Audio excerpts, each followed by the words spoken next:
रोहित, आप लोग देख रहे हैं target with Rohit YouTube channel. अगर आप लोग इस चैनल पर पहली बार विजिट कर रहे हैं साथी, तो आप लोग सब्सक्राइब और बेल आइकन दबाना बिल्कुल ना भूलिए। आज मैं आपको 2017 का विज्ञान सब्जेक्ट का प्रश्नोत्तरी कराने चल रहा हूं साथी, ठीक है। आप लोग जैसे इसके पहले 2016 का विज्ञान का करवाए हैं और इसके पहले हिंदी का पूरा कंप्लीट कराए हैं, उसी तरीके से मैं 2017 का भी, ऐसे 18 का भी, 19 का भी, 21, 22, 23, 24 सबका करवाऊंगा साथी, ठीक है। प्रीवियस ईयर के जितने क्वेश्चन हैं सब करवाएंगे। आप लोग क्वेश्चन को देखिए और अपने दोस्तों को ज़्यादा से ज़्यादा जोड़ने का प्रयास कीजिए, ठीक है साथी। चलते हैं मल्टीपल चॉइस क्वेश्चन, बहुविकल्पी क्वेश्चन पर। पहले क्वेश्चन हमारा है, निम्नवत में अक्रिस्टलीय कार्बन के अपर रूप हैं। तो अक्रिस्टलीय कार्बन के अपर रूप कौन से होंगे? इसमें ग्रेफाइट होंगे नहीं, हीरा होंगे नहीं, फ्लोरीन होंगे नहीं, क्या होंगे? Sugar charcoal. सी ऑप्शन सही होगा। सुगर चारकोल अक्रिस्टलीय कार्बन के अपर रूप हैं, ठीक है। इसमें अक्रिस्टलीय कार्बन जिस अपर रूप में कार्बन परमाणु एक अनिश्चित सुव्यवस्था में व्यवस्थित रहते हैं, अक्रिस्टलीय अपर रूप कहलाते हैं। शक्कर को गर्म करके उसमें निहित जल का वाष्पीकरण कर दिया जाए या शक्कर में 2-3 मिली शांत सल्फ्यूरिक अम्ल, सल्फ्यूरिक अम्ल मतलब इसका सूत्र होता है H2SO4, ठीक है। डालने पर काला पदार्थ अवशेष के रूप में रह जाता है, इसे क्या बोलते हैं? सुगर चारकोल कहते हैं। चलिए, अनुप्रस्थ तरंगों में दो श्रृंगों के बीच की दूरी को क्या कहते हैं? क्या बोलते हैं उनको? अनुप्रस्थ तरंगों में दो श्रृंगों के बीच की दूरी क्या होती है? तरंग दैर्घ्य होती है। आयाम होगा नहीं, अर्ध आयाम होगा नहीं, अर्ध तरंग दैर्घ्य होगा नहीं, क्या होगा? तरंग दैर्घ्य। क्या ऑप्शन सही होगा? C option. एक अनुप्रस्थ तरंगों में दो श्रृंगों के बीच की दूरी को क्या बोलते हैं? तरंग दैर्घ्य। इसे क्या बोलते हैं? लैम्डा से प्रदर्शित करते हैं, ठीक है साथी। तो इसमें और थोड़ा समझिए क्या है। यह जो यहाँ से यहाँ की दूरी, इतना दूरी क्या है? हमारी आयाम कहलाएगी, ठीक है। और यहाँ से इसकी दूरी क्या है? तरंग संरचना की क्या दिखाती है? दिशा को दिखाती है, ठीक है। और यह इतनी दूरी के बीच में जो लैम्डा है, यही क्या है? इसकी तरंग दैर्घ्य है। और श्रृंगों की यह और यह, ये दोनों क्या हैं? श्रृंग हैं, ठीक है साथी। श्रृंग अनुप्रस्थ तरंगों में होते हैं। तरंग दैर्घ्य के बारे में आपको बता दिए, अनुप्रस्थ तरंगों के जो श्रृंगों के बीच की दूरी थी, ठीक है साथी। अगला क्वेश्चन चलते हैं नेक्स्ट थर्ड क्वेश्चन पर। डॉक्टरी थर्मामीटर में ताप मापने का विभाजन स्केल होता है 0 से 100 अंश सेल्सियस, ये तो होगा नहीं। बी में क्या दिया है ऑप्शन? 32 डिग्री फ़ारेनहाइट से 100 डिग्री सेल्सियस, या होगा नहीं। क्या होगा हमारा? सी ऑप्शन सही होगा। क्या होगा साथी? हमारा सी ऑप्शन सही होगा। 95 फ़ारेनहाइट से 110 फ़ारेनहाइट के बीच में। डॉक्टरी थर्मामीटर में ताप मापने के स्केल पर 0 अंश सेल्सियस से 100 अंश सेल्सियस में खाने अंकित रहते हैं। क्या होते हैं? 100 अंश सेल्सियस डिग्री खाने अंकित रहते हैं। थर्मामीटर ऊष्मागतिकी के शून्य नियम पर कार्य करता है। किस पर कार्य करता है? शून्य नियम पर क्या करता है? कार्य करता है। तो अगला क्वेश्चन हमारा क्या है? पेचिश नामक बीमारी में निम्नलिखित में से कौन सा सूक्ष्मजीव उत्तरदायी है? पेचिश नामक बीमारी में निम्नलिखित में से या निम्नलिखित में से कौन सा सूक्ष्मजीव उत्तरदायी है? तो एंट अमीबा हिस्टोलिस्टिका, ठीक है। पहला होगा नहीं, सी होगा नहीं, बी होगा नहीं। कौन सा ऑप्शन सही होगा? डी ऑप्शन, ठीक है। इसको बोलते हैं एंट अमीबा हिस्टोलिटिका, ठीक है। पेचिश नामक बीमारी में एंट अमीबा हिस्टोलिटिका सूक्ष्म जीव उत्तरदायी हैं। पेचिश एक प्रकार की पेट संबंधी बीमारी है जिसका अहम कारण गंदगी होती है। चलते हैं क्वेश्चन नंबर नेक्स्ट, पांचवा क्वेश्चन है। पांचवें क्वेश्चन में क्वेश्चन पूछा है साथी क्या? किसी वस्तु का जल में पूर्णतः डुबोने पर उस पर लगने वाला उत्प्लावन बल बराबर वस्तु का भार होता है। अतः तो क्या होता है यही बताना है। तो वस्तु जल में डूब जाएगी, गलत है। वस्तु सतह पर तैरेगी, गलत है। वस्तु जल में कुछ डूबी हुई तैरेगी, क्या होगी? कुछ डूबी हुई तैरेगी। कहने का मतलब सी ऑप्शन हमारा सही होगा। क्या होगा? सी ऑप्शन सही होगा। ठीक है। तो किसी वस्तु को जल में पूर्णतः डुबोने पर उस पर लगने वाला उत्प्लावन बल वस्तु के भार के बराबर होता है। वस्तु के भार के बराबर होता है तो वस्तु जल में कुछ डूबी हुई तैरेगी। चलते हैं आपके नेक्स्ट क्वेश्चन अगले पेज पर। अगला पेज पर क्वेश्चन नंबर हमारा क्या है? अति लघुत्तरीय प्रश्न क्वेश्चन नंबर 6 है। रसोई गैस में प्रयोग होने वाले द्रवित पेट्रोलियम गैस के रिसाव का पता लगाने के लिए उसमें मिलाए जाने वाले पदार्थ का नाम। तो रसोई घर में प्रयोग होने वाले द्रवित पेट्रोलियम गैस के रिसाव का नाम पता लगाने के लिए मिलाए जाने वाले पदार्थ का नाम एथिल मरकैप्टेन। ठीक है। उसमें एथेन मेथेन गैस भरी जाती है, लेकिन एक पदार्थ मिलाया जाता है मरकैप्टेन, जिससे पता चलता है कि गैस कहीं पर लीक है, खुली है, गंध आती है। इस मरकैप्टेन को मिलाने से पता चलता है कि गैस कहीं पर खुली हुई, लीक हुई है, गंध आ रही है। तब लोग क्या करते हैं, व्यक्ति उसको जा करके गैस को चेक करते हैं कहाँ से गैस लीक हो रही है। इसका रासायनिक सूत्र है साथी क्या है?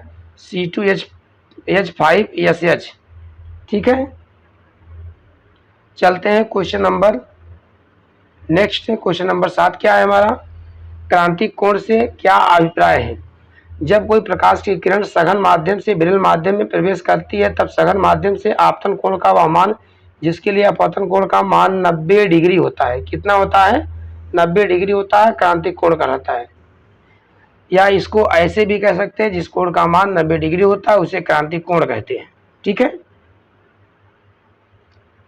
तो आप सघन माध्यम और विरल माध्यम में देखिए, यह क्या है? विरल और विरल से सघन में, विरल से क्या है? सघन में। और यह क्या है? विरल से सघन में, ए भी है। इसका मान क्या है? 90 डिग्री। यह क्रांतिक कोण है। ठीक है। चित्र में आप इसको देख लिए होंगे साथी, कुछ समझ में आया होगा जरूर। चलते हैं आपके अगले क्वेश्चन पर। क्वेश्चन नंबर 8वां है हमारा।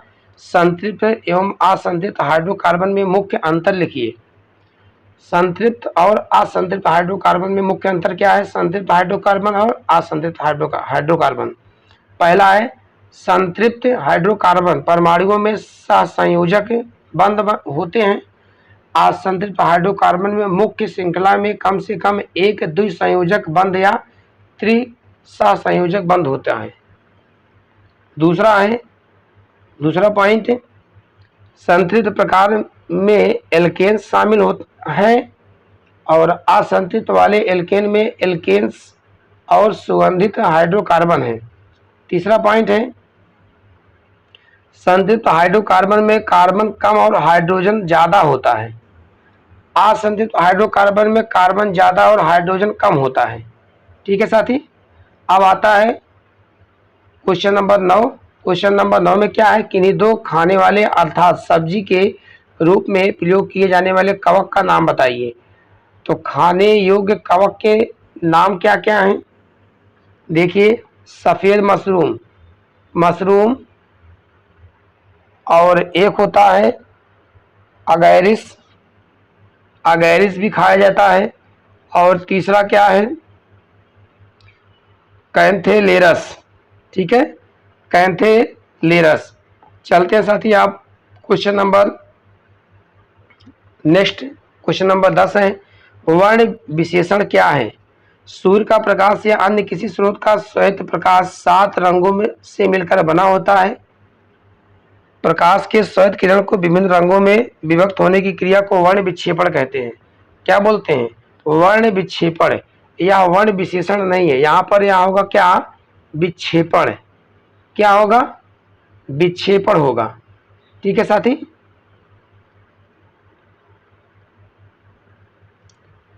तो वर्ण विक्षेपण कहते हैं। इस समूह को वर्ण क्रम भी कहते हैं। इनके समूहों को क्या कहते हैं? वर्ण क्रम भी कहा जाता है। इसमें रंगों का क्रम निश्चित होता है, जैसे बैगनी, जामुनी, नीला, हरा, पीला, नारंगी, लाल। कितने हो गए? 2, 2, 4, 2, 6, 7। कितने हो गए? 7 हो गए। इसी को विबग्योर भी कहते हैं। क्या कहते हैं? विबग्योर। क्या कहते हैं साथी? BIBG,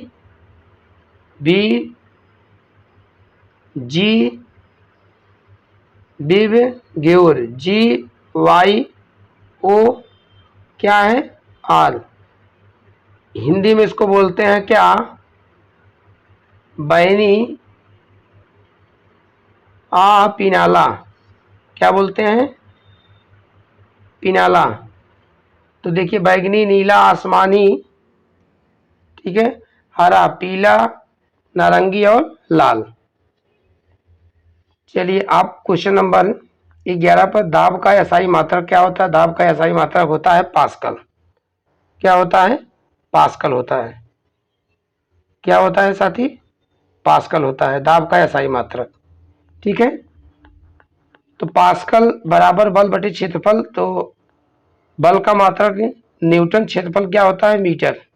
तो न्यूटन प्रति मीटर स्क्वायर भी होता है। ठीक है,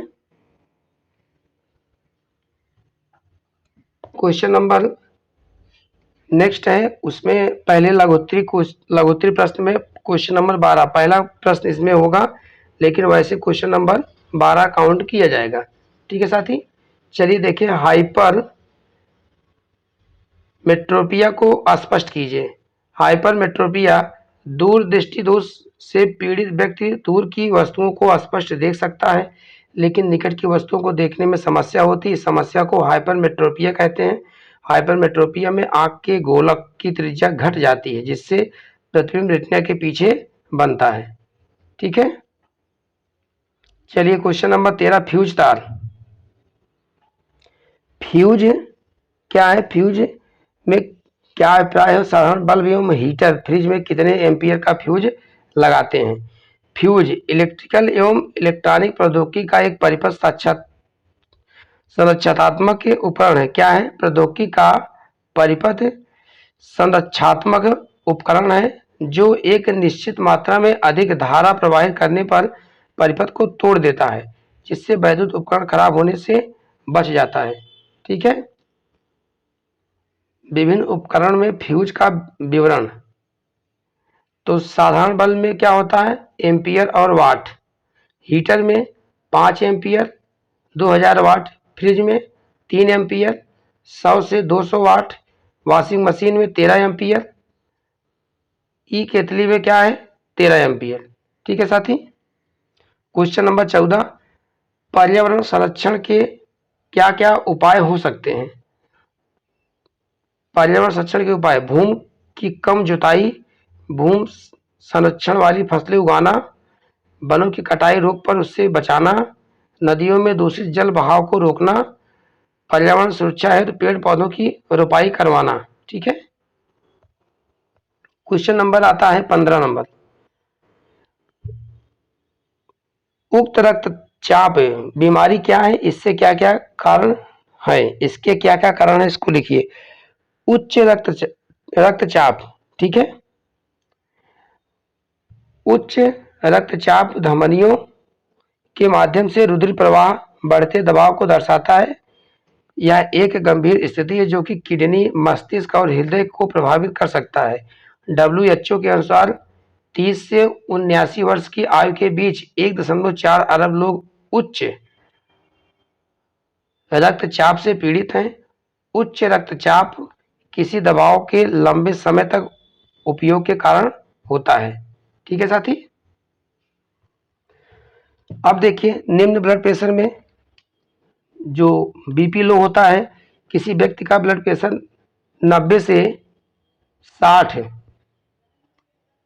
रक्तचाप में किसी व्यक्ति का रक्तचाप सामान्य व्यक्ति का क्या 120 से 80 और 140 90 के बीच होता है। मतलब इससे ज़्यादा होगा तब भी दिक्कत, इससे कम होगा तब भी दिक्कत। ठीक है, अगर किसी व्यक्ति का रक्तचाप 90 या 60 से ज़्यादा और 120/80 से कम है तो इसकी स्थिति स्वस्थ और आदर्श माना जाता है। ठीक है। क्वेश्चन नंबर आपका है नेक्स्ट क्वेश्चन नंबर 16। यांत्रिक तरंगों का आवृत्ति के अनुसार वर्गीकरण करना है आपको। यांत्रिक तरंग वह तरंग है जो पदार्थ के कंपन के कारण उत्पन्न होती है। ठीक है। यांत्रिक तरंग के आवृत्ति का वर्गीकरण। अपश्रव्य तरंगे 20 हर्ट्ज से कम, श्रव्य तरंगे 20 हर्ट्ज से 20,000 हर्ट्ज तक, पराश्रव्य तरंगे 20,000 हर्ट्ज से क्या है अधिक है। अपश्रव्य तरंग जिन तरंगों की आवृत्ति 20 हर्ट्ज से कम होती है, किससे 20 हर्ट्ज से कम होती है उसे अपश्रव्य तरंग कहते हैं। अपश्रव्य तरंगों को हमारा कान सुन नहीं सकता है। ठीक है। श्रव्य तरंग, श्रव्य में क्या है, जिन तरंगों की आवृत्ति 20 हर्ट्ज से 20,000 हर्ट्ज के बीच वाली आवृत्ति को श्रव्य तरंग कहते हैं। श्रव्य तरंगों को हमारा कान सुन सकता है। पराश्रव्य तरंग 20,000 हर्ट्ज से अधिक आवृत्ति की तरंगों को पराश्रव्य तरंग कहते हैं। पराश्रव्य तरंगों को हमारा कान सुन नहीं सकता है। इसको कुत्ता, बिल्ली, चमगादड़ सुन सकते हैं। ठीक है। पराश्रव्य तरंगों को कुत्ता, बिल्ली, चमगादड़। अगला क्वेश्चन, न्यूटन की गतिविषयक नियमों तीनों नियमों को लिखना है। ठीक है। गतिविषयक के 3 नियम है न्यूटन के। प्रथम नियम, न्यूटन की गति के पहले नियम के अनुसार एक निकाय विरामावस्था पर या एक समान गति पर होगा जब तक उस पर वायु बल नहीं लगाया जाता है। न्यूटन के प्रथम नियम को जड़त्व का नियम भी कहते हैं। ठीक है। द्वितीय नियम, किसी पिंड के संवेग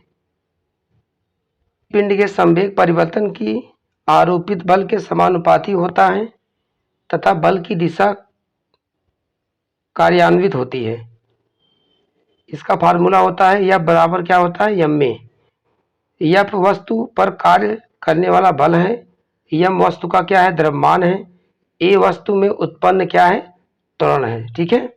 तृतीय नियम, प्रत्येक क्रिया की सदैव समान एवं विपरीत दिशा में प्रतिक्रिया होती है। क्या होती है, क्रिया प्रतिक्रिया का नियम क्या है, तृतीय नियम न्यूटन के तृतीय नियम को बताता है। जैसे क्या है, फोर्स यहाँ से 12 करेंगे तो बराबर यहाँ पर फोर्स क्या हो जाएगा 21। इसी को देखो, इसी 12 को उल्टा कर दिया गया है तो यहाँ पर 21 बन गया है। तो यही है क्रिया प्रतिक्रिया का नियम। ठीक। ग्रीन हाउस गैसीय प्रभाव का धरती के बढ़ते तापमान से क्या संबंध है।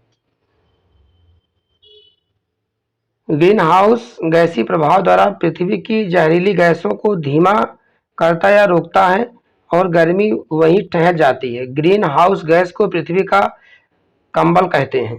मानव गतिविधियों के कारण तथाकथित ग्रीन हाउस गैसों का उत्सर्जन हो रहा है। वातावरण में मौजूद ऑक्सीजन, नाइट्रोजन जैसी अन्य गैसों के उलट ग्रीन हाउस गैसें वातावरण में ही ठहर जाती है और पृथ्वी की ओर सतह पर लौट जाती है। ठीक है। जहां से ये जब्त हो जाती है। ठीक है। जहां ये क्या हो जाती है, जब्त हो जाती है, जिसके कारण पृथ्वी का ताप बढ़ रहा है और जिसके कारण पृथ्वी पर अनेक आपदाएं भी आ रही हैं, जैसे बाढ़ आना, सूखा पड़ना, जंगलों में भीषण आग लगना इत्यादि। ये सब क्या है, घटनाएं ग्रीन हाउस गैस के ही प्रभाव से ही घटित हो रही हैं साथी। ठीक है। आपका 2017 का क्वेश्चन पूरा कंप्लीट होता है। 2017 का जो क्वेश्चन आपको करवाए हैं साथी, आप लोग विगत वर्ष में जो क्वेश्चन पूछा गया है पूरा क्वेश्चन आप लोग डेली देखते रहिए और अपने दोस्तों तक शेयर भी करते रहिए। क्वेश्चन कैसे आ रहे हैं इसके बारे में आपको बहुत सहजता और सरलता के साथ सारी बातें पता चलती रहेंगी और इसको सॉल्व करते रहिए। ठीक है साथी। आज की क्लास यहीं पर समाप्त होती है। जय हिंद, जय भारत, ऑल द बेस्ट। बहुत बहुत धन्यवाद साथियों।